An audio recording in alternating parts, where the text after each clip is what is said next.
Okay. Well, terrific.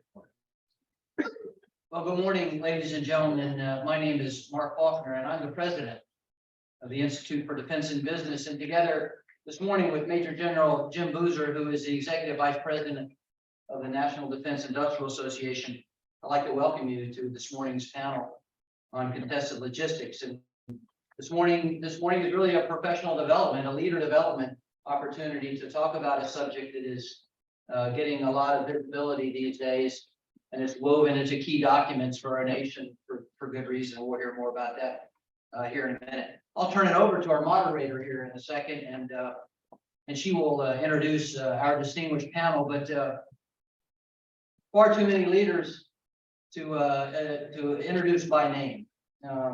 Both in here, we have about 100 folks here, and we have about 150 that are attending virtually. But there are a couple individuals in particular I'd like to welcome by name, and the first is the Honorable Chris Lohman, who's the Assistant Secretary of Defense for Sustainment and knows a little bit about contested logistics. So, Mr. Secretary, thank you for being here. Honorable Kathy Miller is not with us, but Stephen Hyde is with us. And Stephen, thank you for being here. And Stephen Hyde is the President of Executive Development for the University of North Carolina, and also our partner for the LogTech program that IDB delivers together with UNC Kenan-Flagler Executive Development. Also, Mr. Brad Bunn, who's the Vice Director of Defense Logistics Agency. Thank you for being here, Brad, as well. A couple of quick thank yous to sponsors: NDIA's Business Institute and their law division. Kevin Samples is here with us. Kevin, thank you, and Linquist as well. So, without any further ado,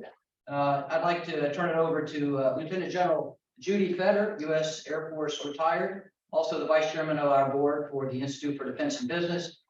And Judy has agreed to be a moderator for this morning. So Judy, over to you.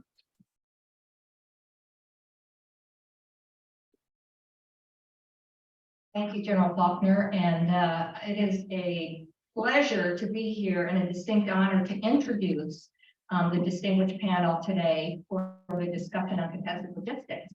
And I'd like to start out with introducing from your right to left, Honorable Alan Estevez.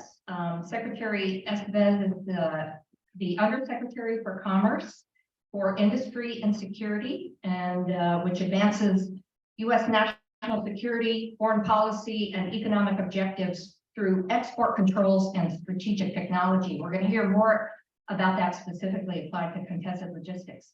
And many here in the audience know Secretary Estevez. He's got a long and distinguished career in the Department of Defense, culminating as Principal Deputy Undersecretary of Defense for Acquisition, Technology, and Logistics. And there's nothing about material readiness and logistics that the Secretary doesn't know. And we'll hear about that today.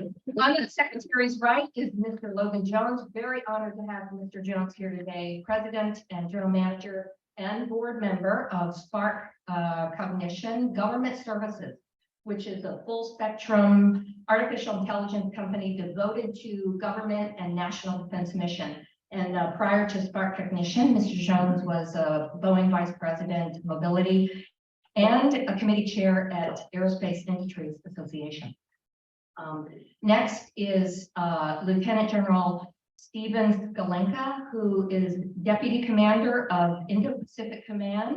And we're really honored to have General Skalenka come here from almost halfway across the world, and his exposure and knowledge of the theater is going to be pivotal to our discussion today. He has over 34 years of active duty service with the Marine Corps in logistics and leadership. And you can note from his bio, if you had a chance to read that, he has been deployed in almost every named operation as a leader in the last few decades. And certainly not least is General Stephen Lyons, U.S. Army retired. He last served as the commander of U.S. Transcom after a 38-year career with the Army.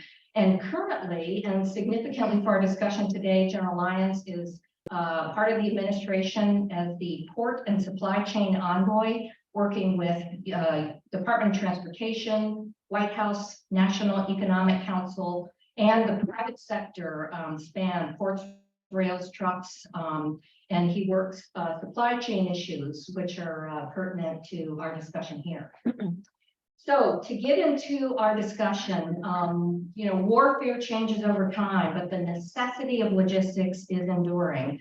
And as more adversaries seek ways to deny, disrupt, or disable our ability to execute logistics operations in all domains, we need the collective of military, private sector, government, and partners to identify and address the challenges that we're facing today. And there is no shortage of discussions and dialogue about operating logistics in a contested environment today. And we're going to hear from our distinguished panel about some ways to think about this issue, some solutions, some potential solutions, opportunities, and constraints across the spectrum of their expertise.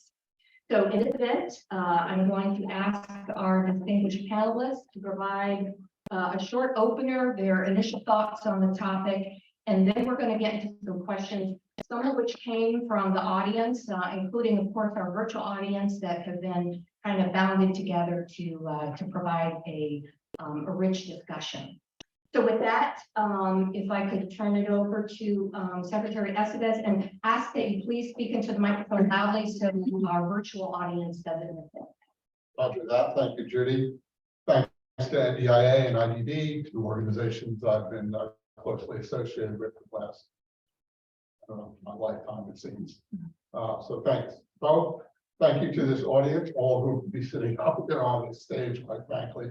There's lots of people in this audience who I don't know how they're doing leader development because, as I said, they could easily be up here talking about this. And then I want to say real quickly, why is the Undersecretary of Commerce for Industry and Security up here talking about contested logistics? Aside from the fact that most of you know, as you mentioned, I do have a little bit of a background in logistics. But I am going to tell you why commerce is going to be a key player in that as we go through our points today. When you think about contested logistics, you have to think about it at all levels: tactical, operational, strategic. The contested logistics environment that we're going to be in any kind of conflict in Steve's area, Steve's Pointer's area, is going to be from the flight line, foxhole, ship, all the way back to the factory installation industrial base. We as a nation need to think about how we're going to be agile and mitigate those risks so that we can still employ our force. And there's some things that we need to be doing in that. What's commerce's role in this? For those of you who follow such things, we just put out a couple of export control rules that seem to have made a little bit of press around China and semiconductors. As John Sklenk and I were just talking, those are shaping actions that need to be done now. There's more to be done in that space. So what we've stopped the Chinese from doing is having access to the highest end semiconductors for use in AI, supercomputing, modeling, and things like that, all of which are going to become important for us.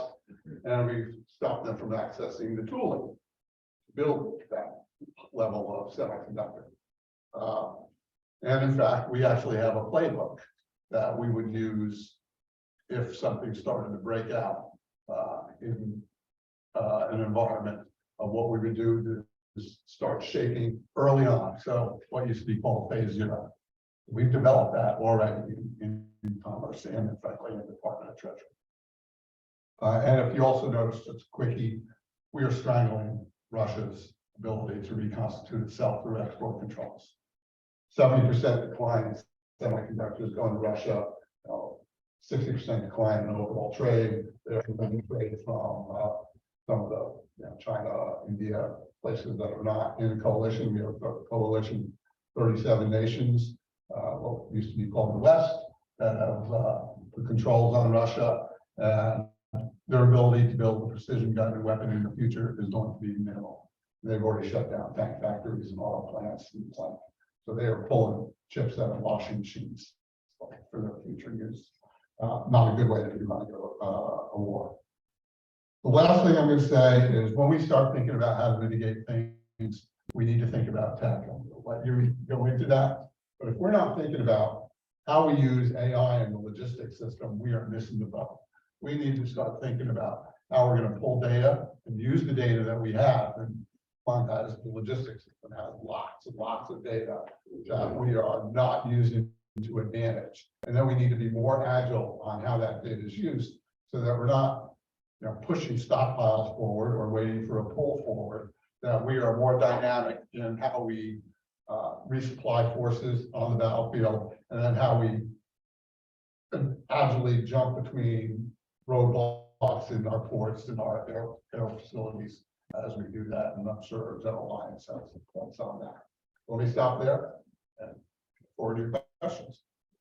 Mr. Jones? All right.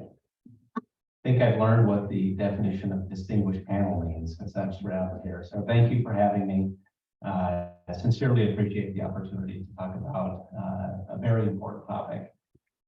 Prior to this, as Judy mentioned, I spent a lot of time with Boeing Company. And specific to that, a range of issues, everything from production issues all the way into investing in emerging technology. And when we look at emerging technology, a lot of it is through the lens of where do we think the future is going across different market segments related to aerospace and defense. But specific to this mission, what we've dedicated ourselves to, and I think one of the implications of contested logistics is the shortening of the loop between the mission itself all the way back to the production system and supply base, and the opportunity that that creates for us to drive change in the system. It's transformational. So what you see, what I see at least in terms of technology development and deployment, is you see a lot of piece part solutions that tend to touch on a number of these different segments. But let me give you an example. There's a number of investments, companies, customer initiatives that are investing in what I call domain awareness, battle space management, right? If I can see what's happening in the environment, if I can collect data around emerging threats, how can I respond appropriately? Yet if that technology development is divorced from your ability to respond, what assets do I have available in a given area? What does my stores of supplies look like? What are the logistics implications of moving things from A to B? How can we truly inform a course of action to the commander in the field to take appropriate actions? How do we understand how risk builds in the system every step all the way back from the mission itself into the supply base? It's the convergence of many segments all at once, right? Battle and supply base coming together in every step in the journey. Now, one of the key enablers that I think a company like ours can't talk enough about is the importance of data. And here's a little shorthand. If you hear a company talking about artificial intelligence saving the world without an appropriate focus on data, it's probably not going to happen. The ability for a company to drive to insights, true actionable insights, depends on robust quality data systems. As I look at the commercial market, have experience in the commercial market, and think about the transition and application to the idea of mission, a lot of the gulf that we're contending with is the availability of good data. And I'm extremely encouraged by recent moves with CDAO. I think Dr. Martell is doing an outstanding job, what I would call J3 3.0. Really big push into the data sets and making them available. One additional final implication is once data is available, how do we share it? And what does that mean? My last position at Boeing, I was an investor, invested in a number of different startups. And there's a theme that starts to come to the surface called dual use technology. Everybody heard of that, dual use? I have. Yeah. Part and parcel of what you do. But dual use, as it's connected to the data sources, I actually think is a bit of a red herring.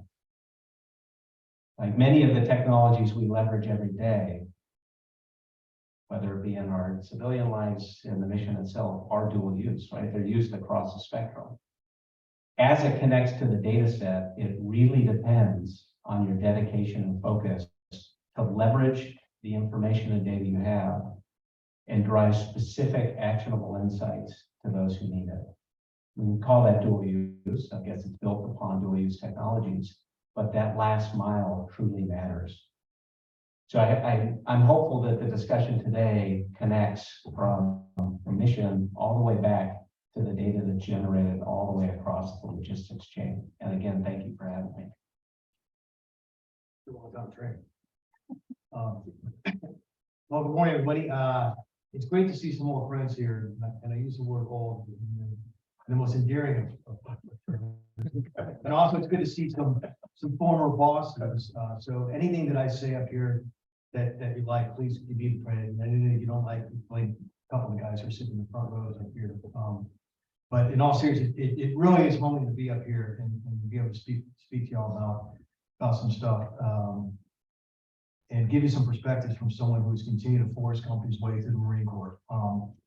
I think that what I want to do is give you just a sense for how Indo-Pacific Command looks at the joint fight and understanding that there is absolutely the vital role that logistics plays. And this is not just trying to pat ourselves on the back as a logistician and talk about how important we are and make ourselves feel better about ourselves. The reality is, I mean, I've been out there for coming up on 3.5 years. I was initially the J5, the Director of Strategy and Policy.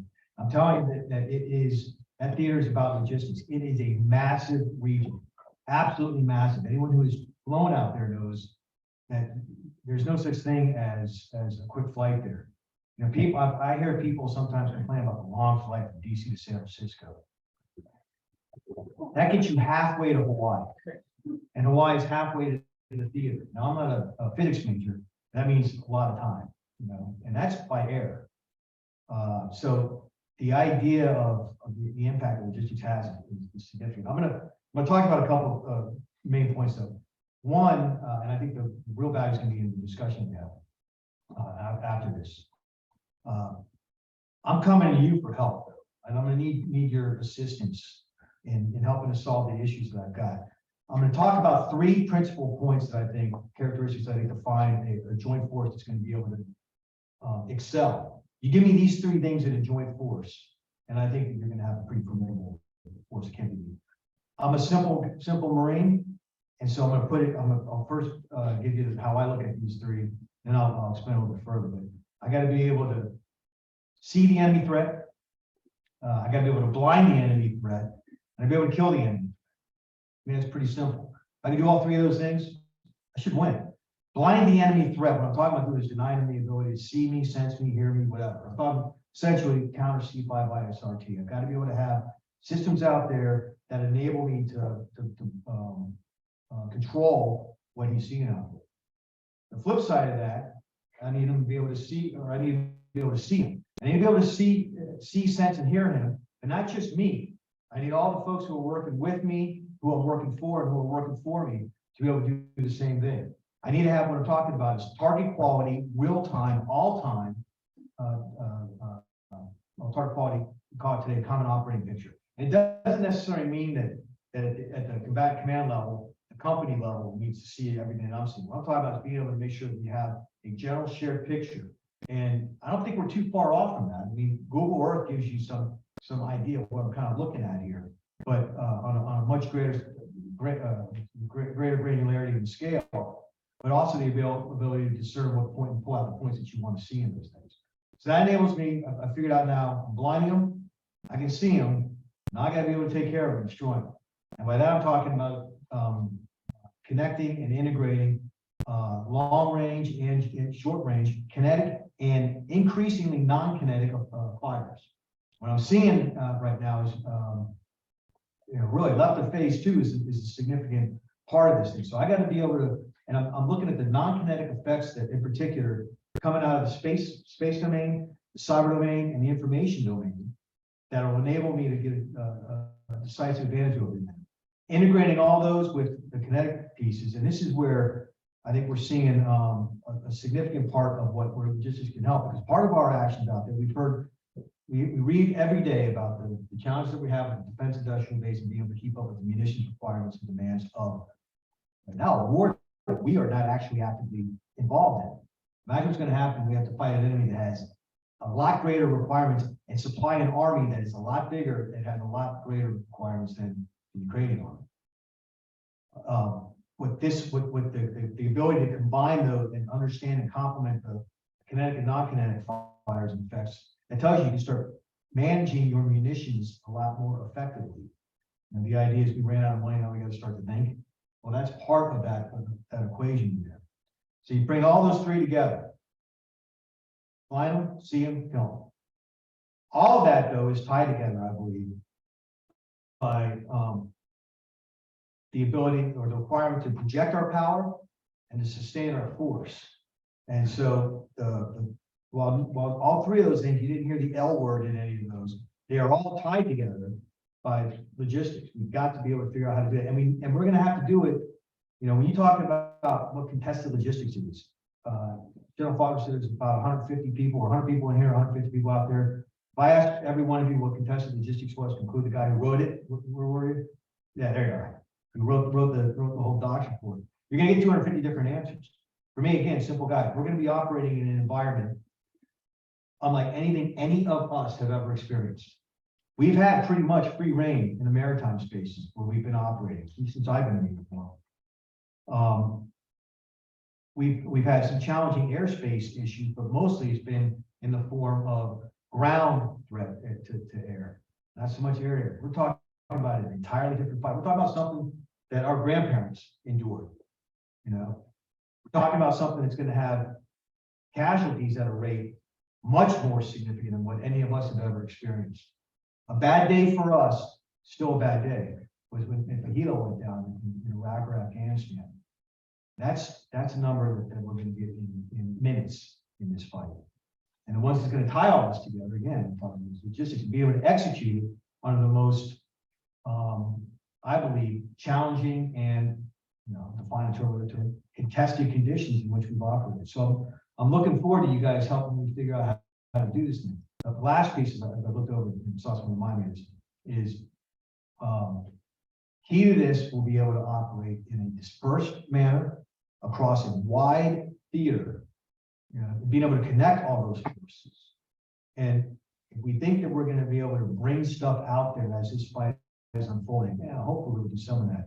We better have a good preposition plan, because we got to have assets prepositioned, and it can't be just prepositioned on land. We better have multiple avenues out there. I've got to have a force that is resilient. You know what? Everybody has a definition of resilient.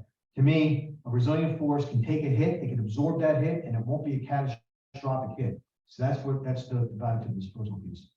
I really look forward to hearing from all of you, and with that, over to you, sir.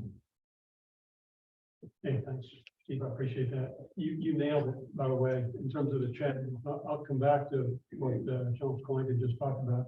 Hey, first of all, it's good to be here. It's good to see so many great friends and reunite from days of past. And Mark, thanks for putting this together. You and Judy and IDB and EIA and Secretary Loman. It's great to see you. I appreciate your leadership, and particularly happy to see Secretary Estevez up here, because I'm telling you, it was a huge win for the nation to get his experience from DoD inside of Commerce, and they pulled him in there for a good reason, even though it took him forever to get you finally there. But to his point, right, Treasury and Commerce and the whole of government play an enormously big role in setting the conditions for national security to meet our national security objectives. The Defense Department at the wartime level is the last resort, right? When everything else has failed here. So there's an enormous amount of activity, more so than I've seen in the past, that is interagency focused, right, on setting the conditions for American prosperity and defense and national defense. So that really a great call to have Commerce here. Hey, just on this topic, and I've spoken on this topic a few different times. It can be a daunting discussion when you think about, from Foxhole all the way back to the factory, and you start to think about, the ifs and the what ifs, and the sky is falling, and you quickly get into the Chicken Little effect. And I think that's the wrong approach. That's not the approach this audience takes. And so I'll just make three comments. One is purpose. Two is risk management. And three is what are we seeing for the future in terms of logistics trends relative to what General Skolenka just talked about? So first and foremost, I'll start with purpose, and General Skolenka nailed it, right? It's not about logistics, it never is. It's about generating a combat credible force that can deter, and when deterrence fails, that can win decisively and rapidly. And logistics as an enabler, right, enables us to project a force and sustain a force on a global scale. A strategic comparative advantage that is unshared by any other nation in the world. And our adversaries understand this, and it's all supported by an enormous constellation of like-minded allies and partners that provide critical networks in access and basing. This constellation of allies and partners is also a strategic comparative advantage for the United States of America. So it's about thinking through how do we do that under rapidly changing conditions, particularly as General Skolenka pointed out, against a near-peer adversary in a very, very complex environment with enormous distances. So I just don't want to forget about purpose, because we can easily get caught up into so many disparate and distinctive areas of logistics, from arm, fixed, fuel, and depot, and all those things, critically important. But if they're not aligned in an end-to-end fashion for the outcomes that we're charged to achieve for the nation, which is to be able to project and sustain that force to achieve our national aims, that's critical. We've been able to do that, and that positional advantage that we have with our global constellation of partners provides us, physical, psychological, advantage over our adversaries. So really important. Second point, I just say, is risk management. Again, it's easy to think the sky is falling. There's so many areas that so many rabbit holes that you can go down when you think about logistics and potential vulnerabilities. It is an enormously large attack surface. There's no question about it. Not all vulnerabilities are equally consequential. And this is where the hard work is really done. As folks start to think end to end, where are those vulnerabilities of greatest consequence, where an adversary could potentially, degrade or deny our ability to project and sustain combat power on a global scale? It is not everything, And so we have to be equally sensitive to what we invest in and what we decide not to do, because we cannot buy into this idea that everything is a problem and everything has to be resourced. That's called bankruptcy. And our adversaries will benefit from bankruptcy. And so we have to be cognizant of where the most important investments have to be, and where resilience is absolutely essential to continue operations, to be able to project and sustain the force. And then the last point I'll make is really about the logistics trend. And I think General Skolenka really nailed this, When you think about, you want to think about an Indo-Pacific kind of scenario, and you want to think about multi-domain concepts that are emerging and have emerged, and a lot of testing going on out there. I mean, when you think about the speed, when you think about the level of lethality, when you think about consumption and damage and destruction inside that battle space, and when you think about all the sustainment requirements to synchronize that in time and space to make sure that the combat potential that's being degraded every day is replaced on a rapid scale, and then you continue to fight and continue to gain advantage to do all those things that General Skolenka just talked about. That takes a level of integration. So logistics isn't just an enabler, it's a warfighting function. And a warfighting function has to be fully integrated with all the other warfighting functions. This is a different mindset. We used to only think about that in a tactical sense. Now we have to think about it in the operational, strategic, industrial base sense. How do we integrate intelligence, counterintelligence, fires, lethal, non-lethal, maneuver, all these kinds of things? We're going to have to fight to get to the fight. How do we project and sustain the force under all domain persistent attack? Where are those vulnerabilities that are most consequential that could significantly degrade or deny our ability to meet our national aims? That would be part of the equation. The last point I'll leave you with, as you think about the future and all the demands of logistics that are increasing. If you just take a legacy force and you throw it into that environment, your logistics demands are going to be unsustainable. I mean, it's just, you know, you can see it, right? I've seen all the modeling on all the war plans, and every plan they bought into me when I was a Transcom commander, and every iteration became larger and larger and larger. So the reverse side of this, when you think about it, is, and again, to General Skolinka's point here, how do you think about other ways to compel our adversary to meet our end state without the enormous logistics sustainability footprint that comes with a legacy force? I'm not talking about solar power. I'm not talking about 3D printing. That's not what I'm talking about. You cannot scale that, ladies and gentlemen, to the level that we're talking about today. As I look at moving everything, every human, every truck, every vehicle in a city the size of Cincinnati somewhere over his AOR, and then sustaining it indefinitely for a period of time. We have to think about what are those other means to get the effects that we're looking for that don't have that logistics requirement necessarily. Logistics won't go away. This is not magic. It's hard work. Anyway, it's a pleasure to be with you. I really appreciate it, and I look forward to the Q&A. Thanks. Thank you, General Lyons. I'd like to follow up with something that General Skolinka said when you talked about being able to see, blind, and kill any enemy threat, and the comment that contested logistics may have a different definition from everyone. And you mentioned kinetic and non-kinetic, and in the dialogue and what we see in discussions today, there are a lot of other of these vulnerabilities, as General Lyons mentioned, that perhaps define what contested logistics means. Regulatory, geography, climate, connectivity.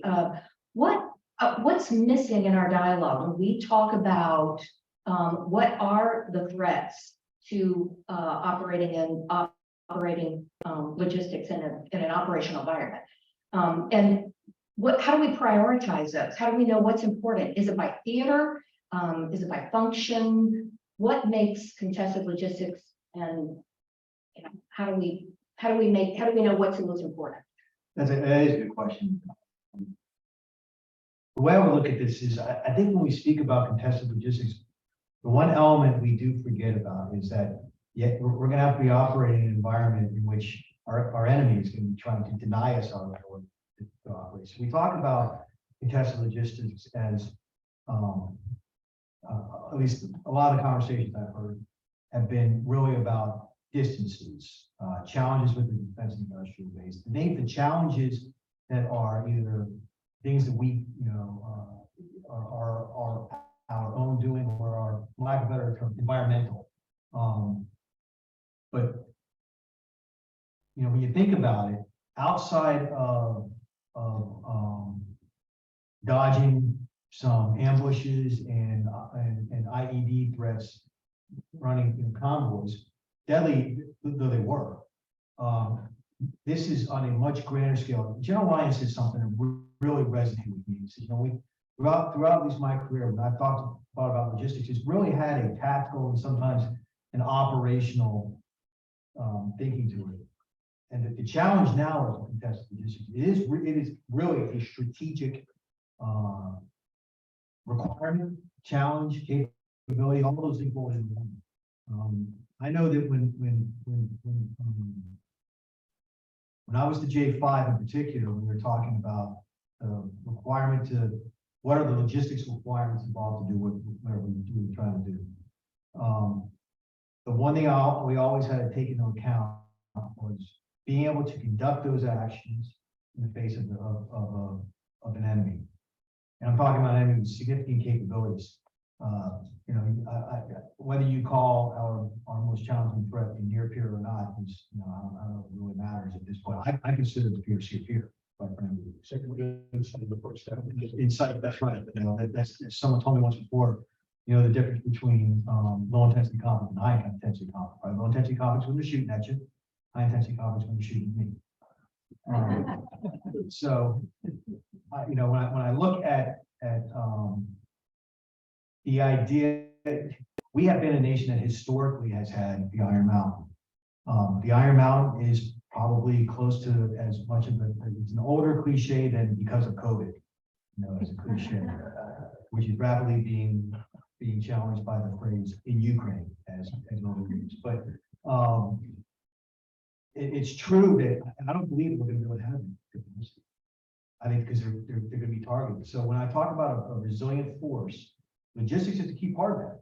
We've got to be able to absorb a hit and not have that hit be catastrophic. And that, to me, those are all, it's a hodgepodge of stuff that I think falls into what I look at when I talk about contested logistics. But so Steve, let me just jump in there. Because some of that is just thinking through it now. I mean, you know, when the PAC-G lot closed, which you could talk about as a strategic contested impact, even though it wasn't a shooting impact, right? Because of Transcom's agility, we flipped the switch and we were moving through the NDA. You know, and of course we had flights, uncontested flights in and out. But that's because they thought through that, you know, and credit to Duncan McNabb and Mark Check for thinking through that at the time. And so we need to start thinking through how that's all going to work now, including when we can't see because the lights are out upstairs.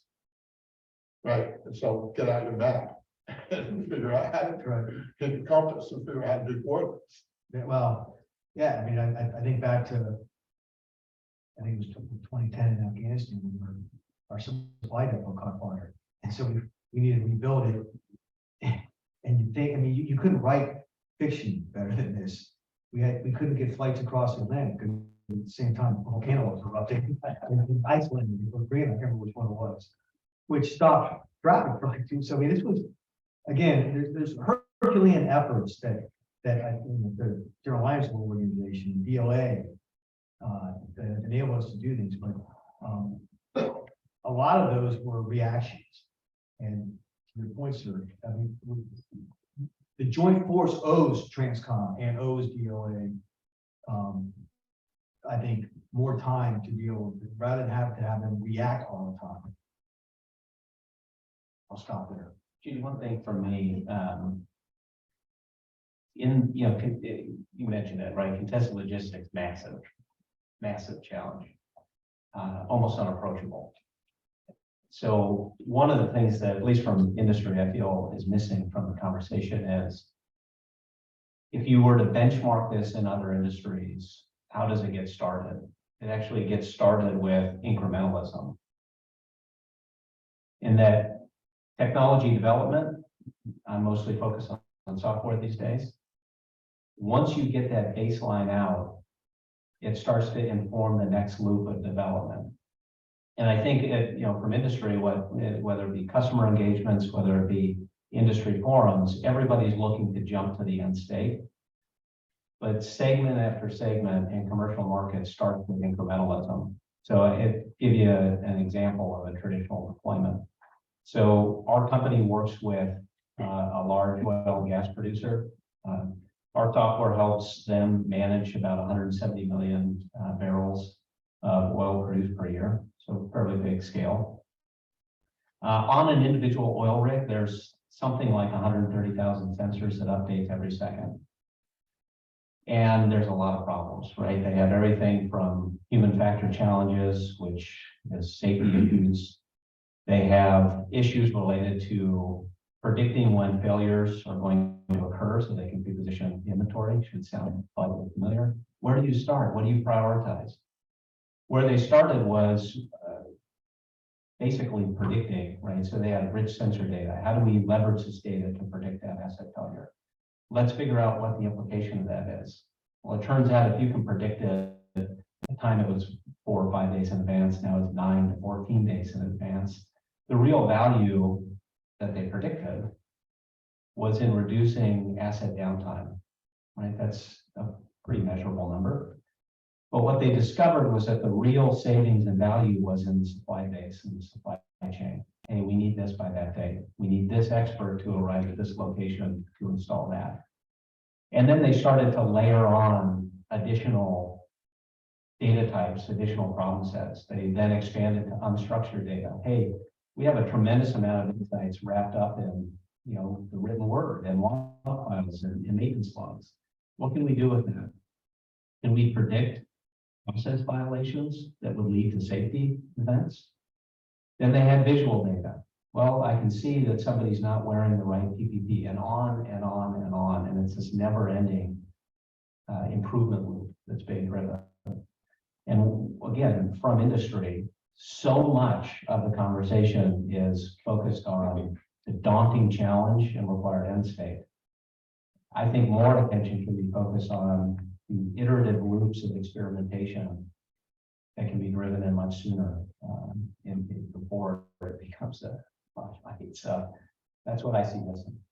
And can I just comment, Judy, because Logan's point, this is a brilliant observation, and it works. But the temptation at the programmatic level in the department is to go big. You know, give me the enterprise resource planning system that's going to solve world hunger. I tell you, it hadn't worked yet, and it's burned up a lot of cash. But if you, I tell you, what Logan said is really, really powerful. This incremental approach of small wins, empower people at echelon, give them the resources, and then take on the obligation at the senior level to set conditions to integrate it so that they can be more effective. So anyway, I thought that was good. Thanks, Logan, for that. That's a great point. I want to just pull that string a little bit more, given the impact of technology on addressing some of the, or developing some of the solutions for contested logistics. And the National Defense Strategy that was just released last month cites that the rapid evolution of technology and how it changes the operational picture is going to impact how we can sustain our forces, and particularly with supply chain and logistics operations. And Mr. Jones, you talked a little bit about the perspective from industry. Are there some other lessons learned? Again, the one that you and General Lyons talked about, you know, maybe we're starting too big, but what are some other lessons from industry that we could think about when we think about the problem set and, you know, applying those lessons? What are some of the constraints in addition to we want everything all up front? What are some of the constraints that are holding us back from using these technologies to address some of these problems? There's a number of constraints. I think always focused on the absolute most strategic issue. It's one of the constraints we have, right? That's it's about measuring risk and being comfortable with it. One of the constraints I see is, again, for companies like ours, relatively young company, there's just a lack of awareness and engagement between companies like ours and you all who live it every day. There's an education gap. I think it's a nice thing to say that, again, we can leverage technology that's driven insights into commercial markets. Some of that's true, but unless it's pointed in the right direction and takes it the last mile, that's a significant goal, significant gap that will lead to a lot of heartbreak in terms of implementation. You know, for example, a little bit out there in terms of defense. Anybody ever heard of the company Stitch Fix? Give a minute. Oh, they're a clothing company, but at their heart, they're not a clothing company. They're a logistics company. What do? Every month, I think at least, I don't have it, but every month, a box shows up with clothes. Well, how do they understand what should be in the box? It feels a lot like defense, and I'll tell you why. So they categorize a customer. They put him or her in a category. Is this a new customer? Is it based on referral? If the referral happened, who referred them? What's their taste? Is this a new wardrobe, or are they evolving their wardrobe? Where do they live? What time of the year? The customer base then dictates, where do I need inventory stores? Based on inventory, how do I predict what's needed to be produced, shipping where? And then driving these information loops from customer demand all the way back into production. They did it. They went fully vertical. They produced and manufactured their own supply. But nevertheless, it's all about predictability. The difference, the goal in this is a commercial company, like in this case, Stitch Fix or many of our customers, they own the incentive across the entire value chain. From data generation through the efficiency or effect that's generated. And another gap is this idea that data and responsibility is federated across the government. How do we tie these data sets together and bring multiple parties to the table to drive those insights to affect change? So that's another gap as compared to commercial markets. Want to pull the thread on that a little bit, no pun intended.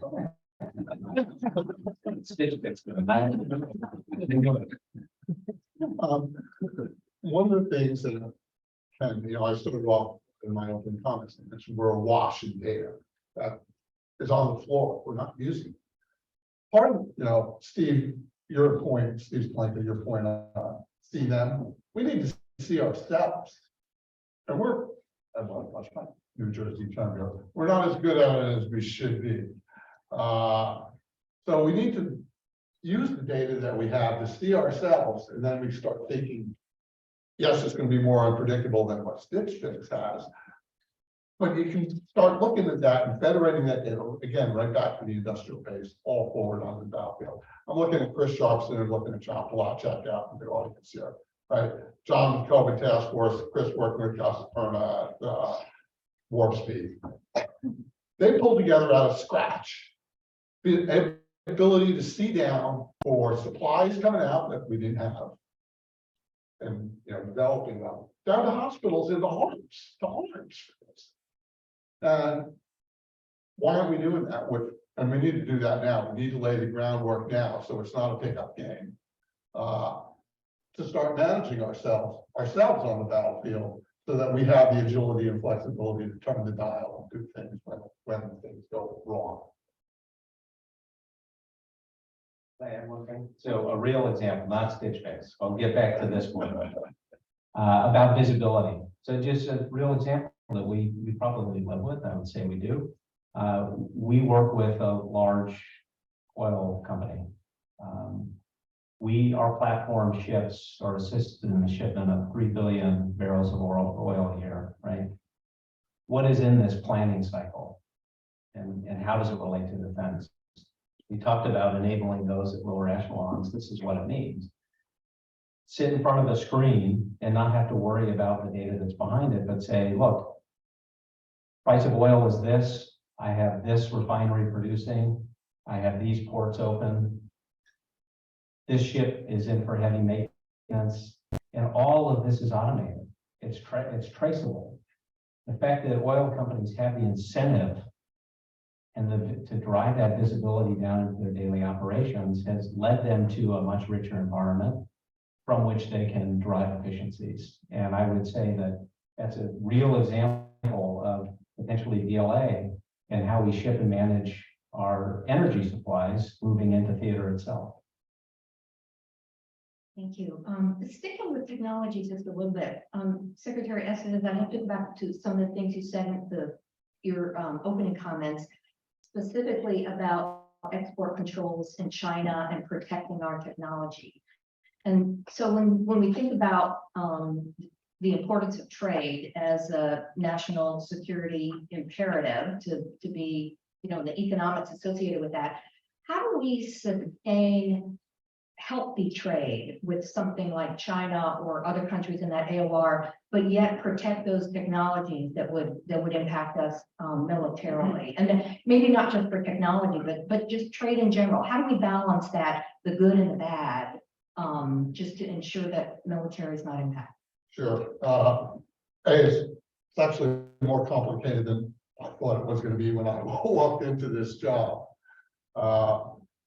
Because the controls that I just put on American companies going and shipping to China, high-end chips, it's a small part of their inventory, but it's still big revenue. And for the American tool makers, what I've just done is impacted their ability to do R&D and generate next generation because I've cut their revenue. However, that's not a balance issue for me. National security is a national security issue, full stop. According to my boss, Secretary Raimondo, and we're going to lay down the rules on national security. I need to do that to our allies, though, to bring that into into full compliance, I need to ensure our allies are with us on this, because sometimes they get similar product, and I want to stop them from shipping that to China too. And I'm about to engage on a whole bunch of travel to do that. And I'm pretty confident around that.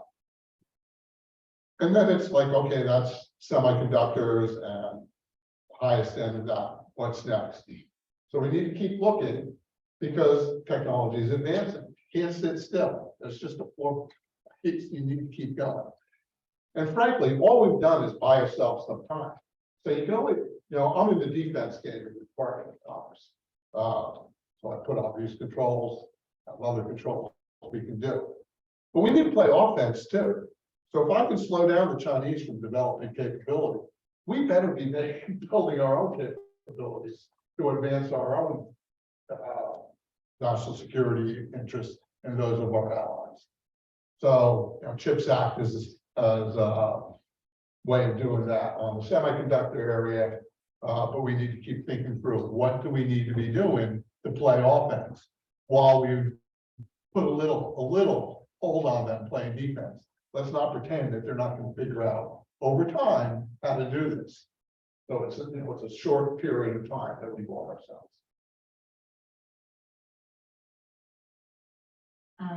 I look, the one point I would add to that is, first of all, thank you for what you did with this, with the semiconductors.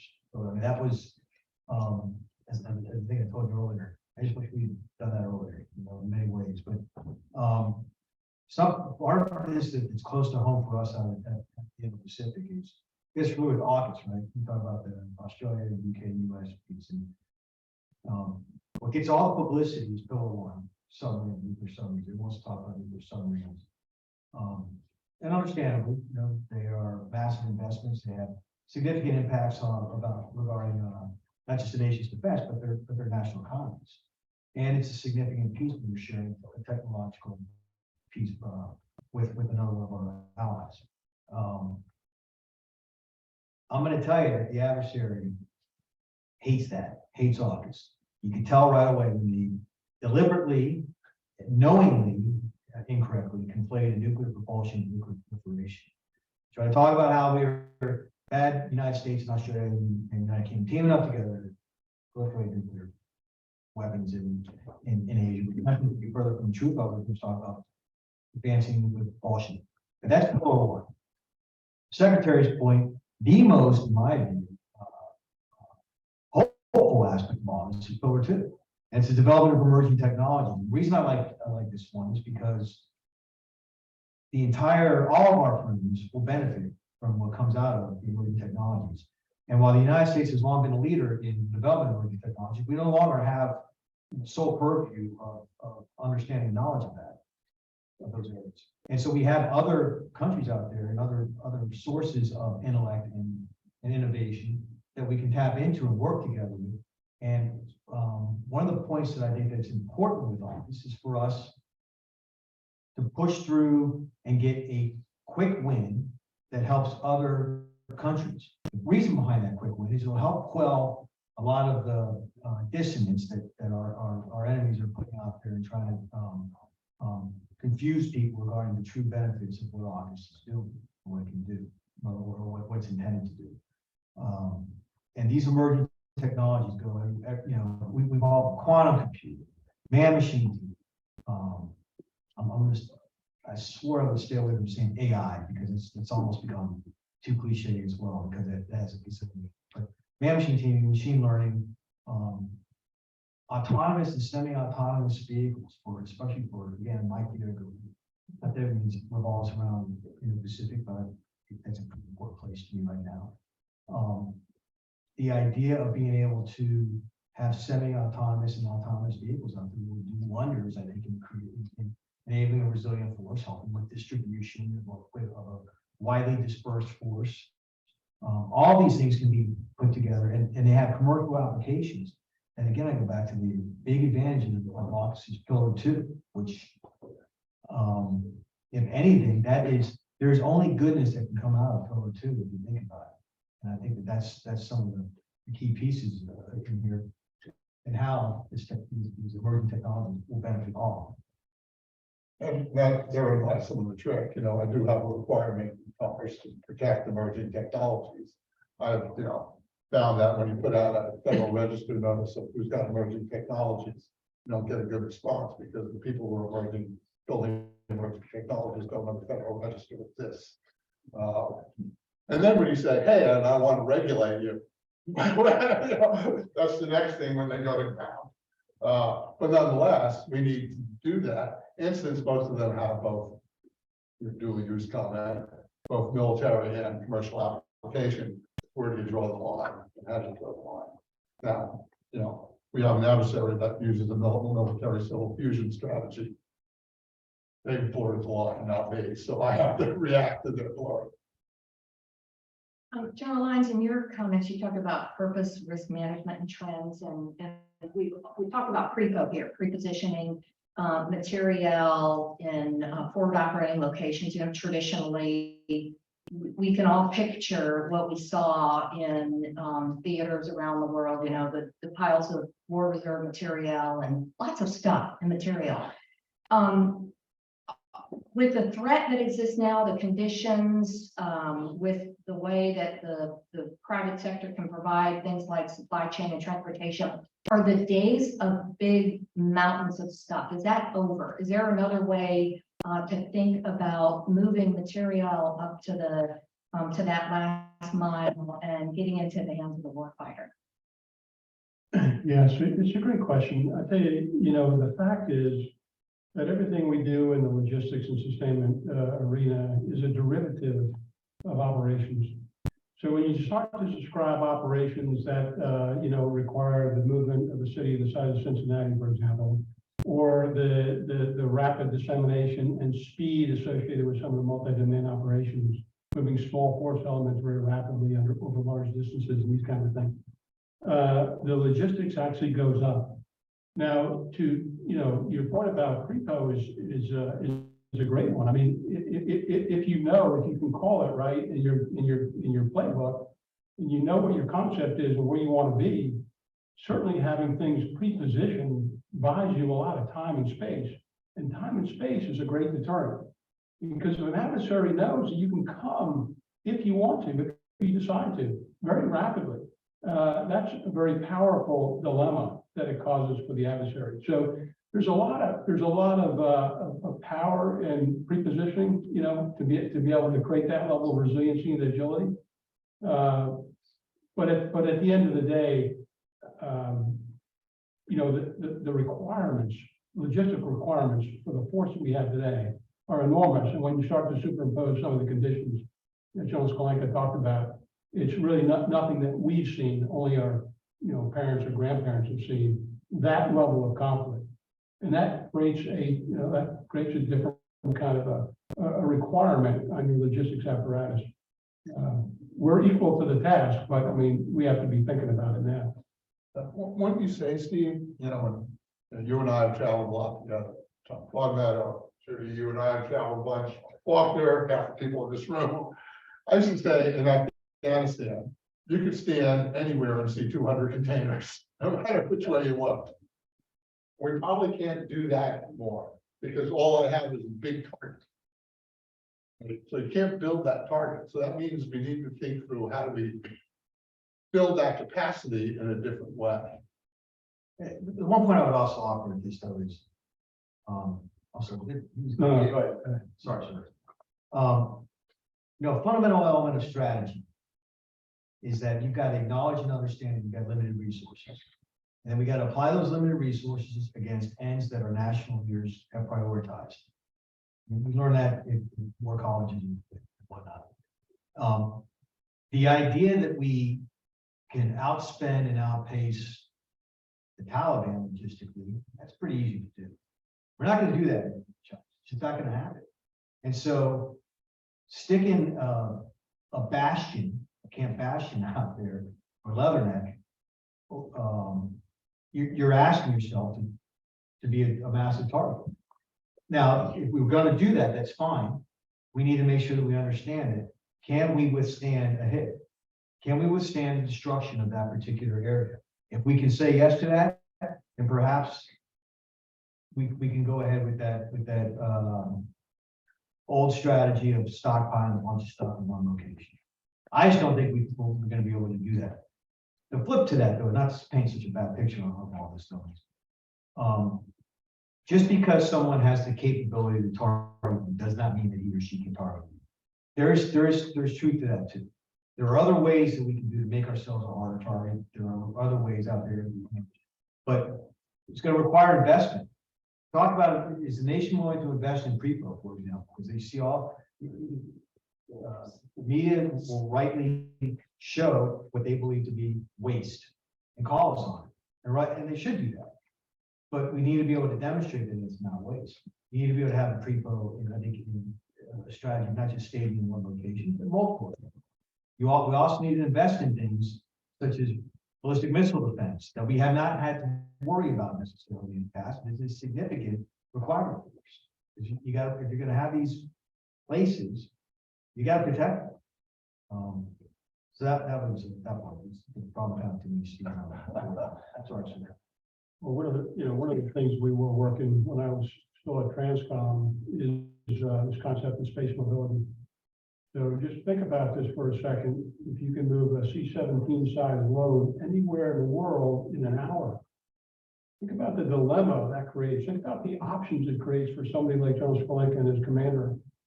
So that bypasses the enormous mass problem that you're describing. But at the end of the day, the level of logistics you have to have in time and space is a function of the forces you have arrayed and their geometric positions, and that's just a logistics math problem you've got to work through, and it requires a lot given our current plan.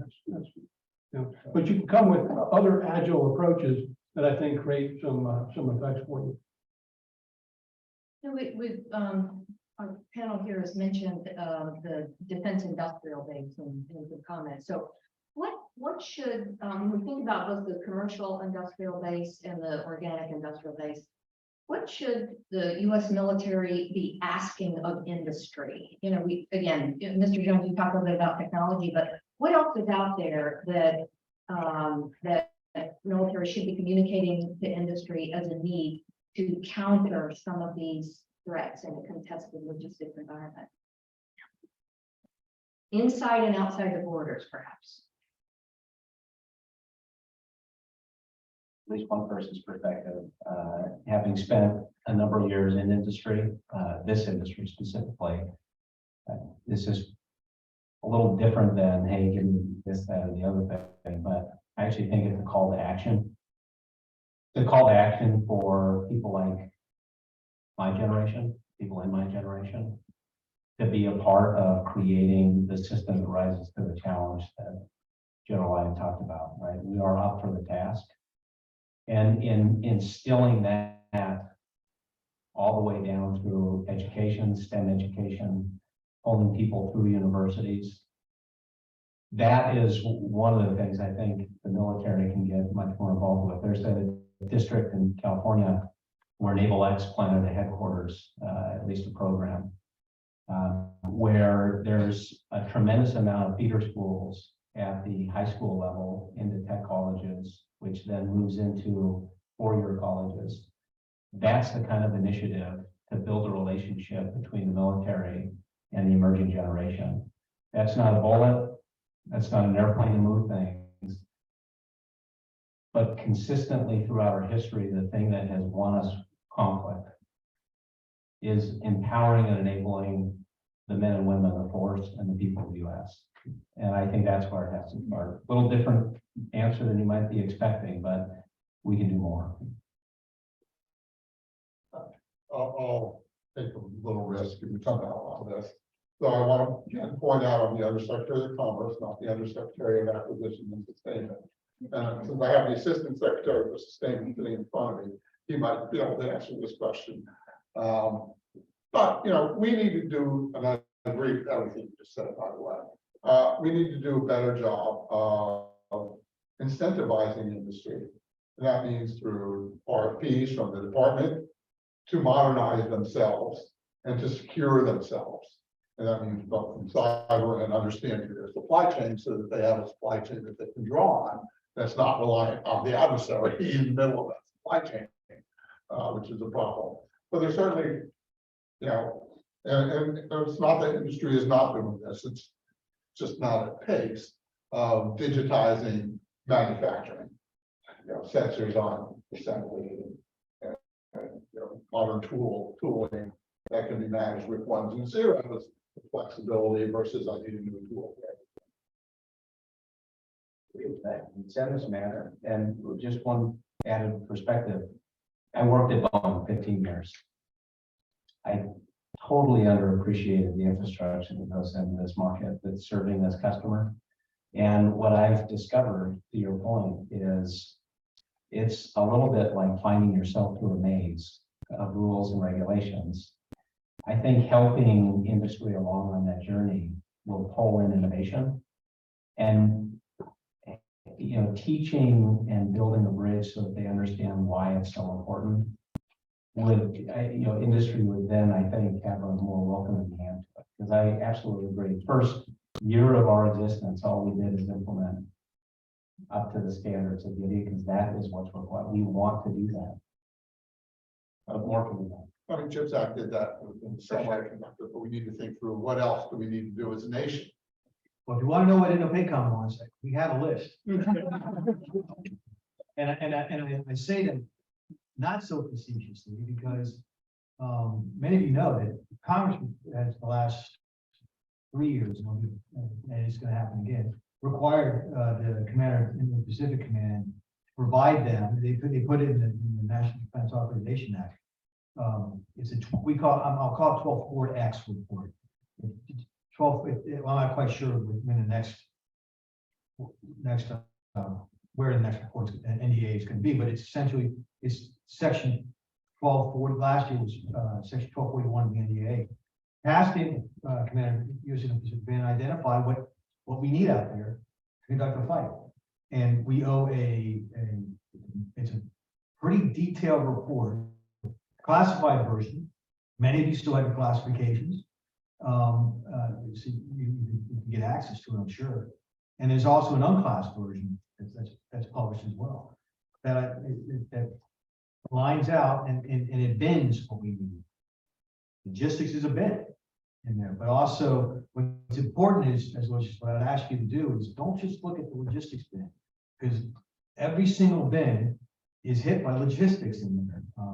We have a fires bin, we have I'll tell you, we coordinate ours extensively with the Commander Cybercrime and Space Comm, for example, because many of the requirements that they have, we need on our theaters, so we work them together.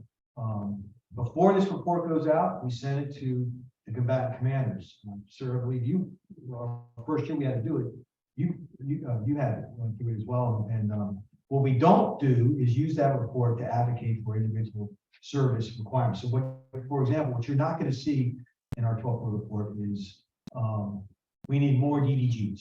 That's a service requirement to do that. We talk more in terms of capability.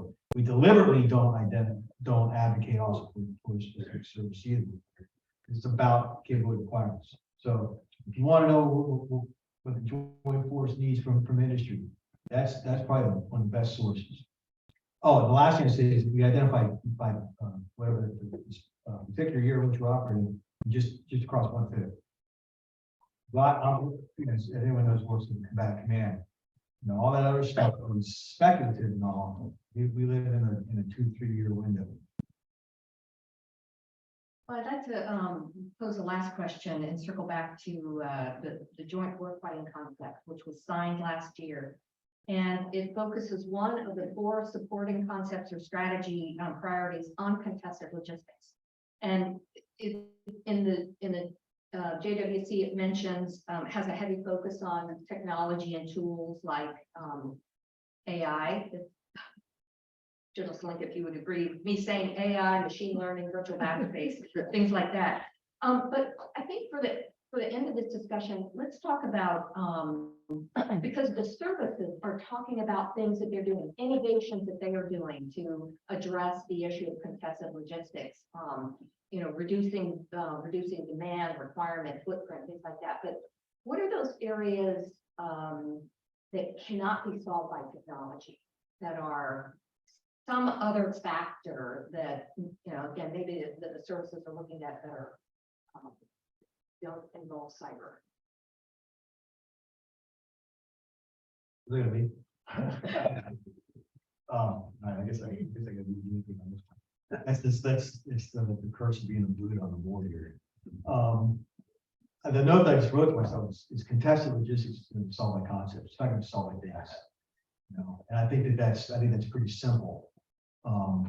The things are going to help address and facilitate those concepts. But I think, you know, with the JWC, what we're seeing, and I'll tell you, out in the Pacific, we're big advocates. We had our own, we started off with development because we realized in order to integrate our components out there, we needed an Indo-Pacific war bonding concept that we developed as well. And now we work very, very closely with Joint Staff J7. I think you're seeing a significant shift. You know, the question was, you know, about, I think you asked me about the Iron Mountain. We can see those things. And I can see that, I'm thinking new JWC, because they're recognizing that the requirement is to have a, you know, it's not a broken record up here, but, you know, the dispersed force that's able to take hits, it's able to, it's resilient, that can operate in not just degraded, but denied comms, communications, operate vast distances, and sustain, keep pushing. Again, the thing I like most about how they tied in contested logistics, however much we put that in there. He didn't, it wasn't like too many other logistics discussions where we talk about all the things and we just, and we got to support logistics. I mean, it's woven throughout the entire concept. And so I guess that's the ultimate point here is industry is going to help facilitate the application of these concepts, but it's the thinking behind how we conduct. I think that it is scarred in my memory now, sir. The point about, you know, we need to think about logistics in a strategic framework. That really is resonating with me, and start talking about the time of the defense industrial base. A question that I've asked mentors of mine, a couple of them are in the audience here today. You know, we have a joint force land component command, right? We have a joint force maritime component command, a joint force air component command. I wonder why we don't have a joint force sustainment component command, or logistics component command, even though I know we don't have a logistics service. I'm talking about this as a functional action. You know, do we need to have that? Can we do that? The idea that services by Title 10 are responsible for their own support. The Army's got Title 10 logistics support. There's a lot to be said, I think, for the consideration, and we talked about that in development work on the concept for this. And this is not about me looking for another JTF command opportunity for a logistician. That's not what this is. This is about trying to figure out what is the best. Can one service lead in the type of fight that we're talking about, the logistics requirements for the entire joint force? You know, if we're going to fight as an entire joint force, why would we have a single service as the joint force logistics coordinator or commander? So I'll leave it at that. I'm sure I'll get an angry hate mail from some folks out on the TV. I used to have a file cabinet full of this. Was it round? Round?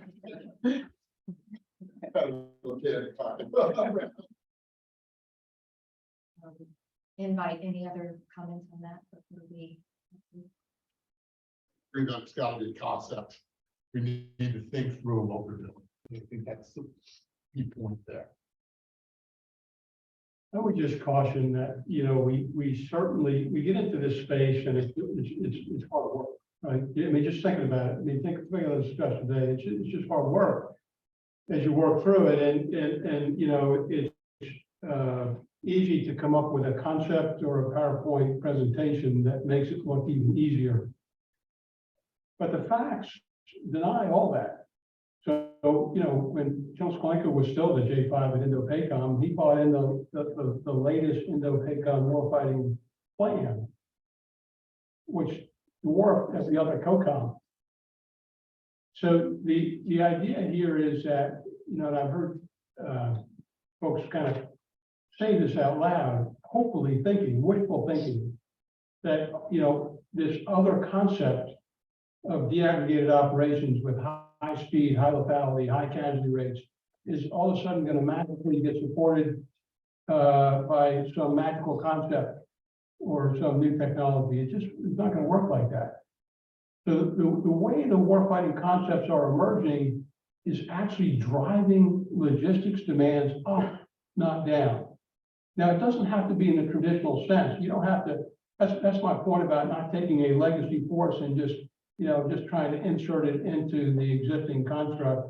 And all of a sudden you're just bankrupting yourself on more logistics demand than you can possibly get to.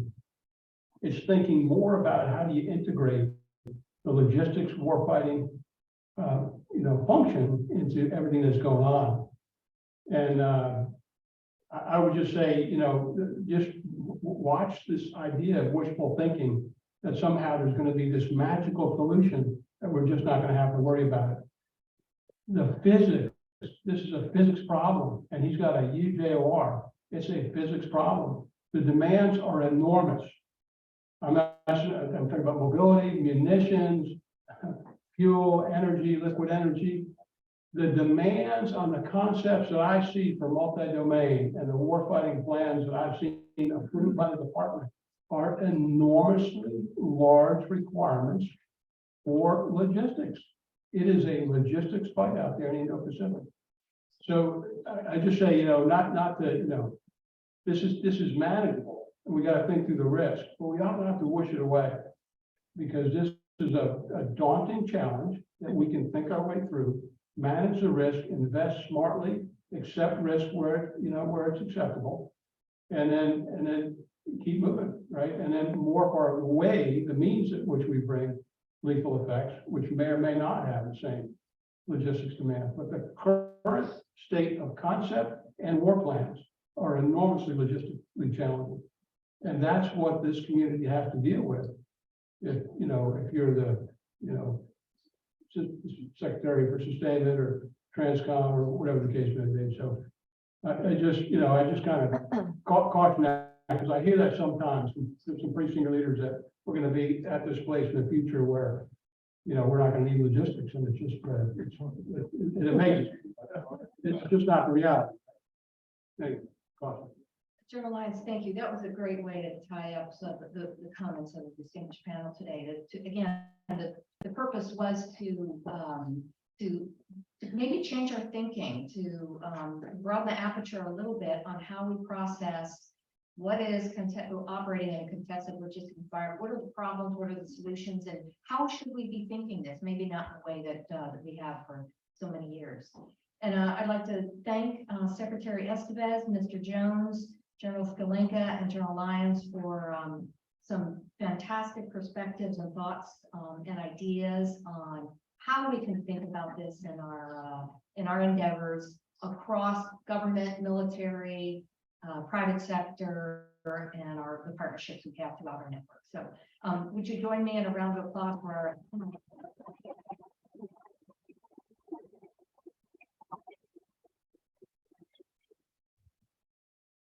And before I wrap up, how about another round of applause to include our moderator, please?